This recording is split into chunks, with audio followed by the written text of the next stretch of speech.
In this video, we are going to go over setting up the 3D printer to print our ROV motor mounts. Okay, so the first thing we want to do is open up where our STL is. So if I go into my downloads, this is where I saved it to. It's called motor mount. I'm going to hit open, it's going to bring it in. Now we want to pay some close attention to how this is oriented. There's really not an awesome way to orient this model that doesn't involve supports. But what I'm looking at here is I want to have the minimal amount of support. So in this orientation here, I'm going to have the minimal amount of supports. If it did not come in this way and I need to rotate it, go ahead and select. And then you can rotate this.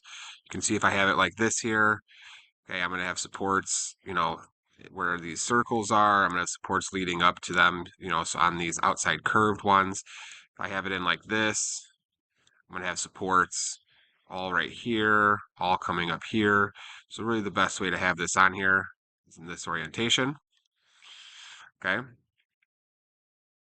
Select the printer you're using. So is it the 3D40 or 3D45?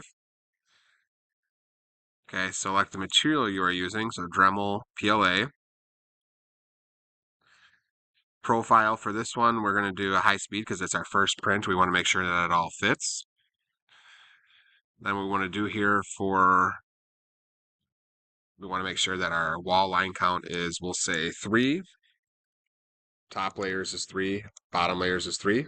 Infill density will go to 15. Okay, and then we're going to scroll down to where it says generate support.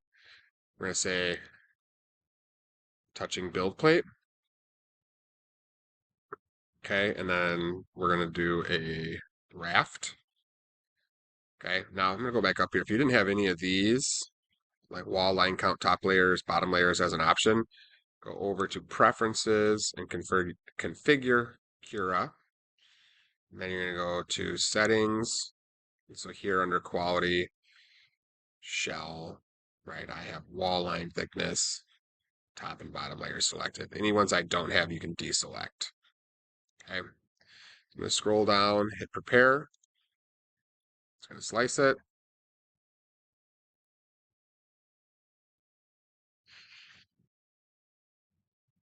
Okay, now I'm going to go over here to layers. You can see here, there's all the layers that are going to be printed. Okay, the light blue is what's representing the actual supports.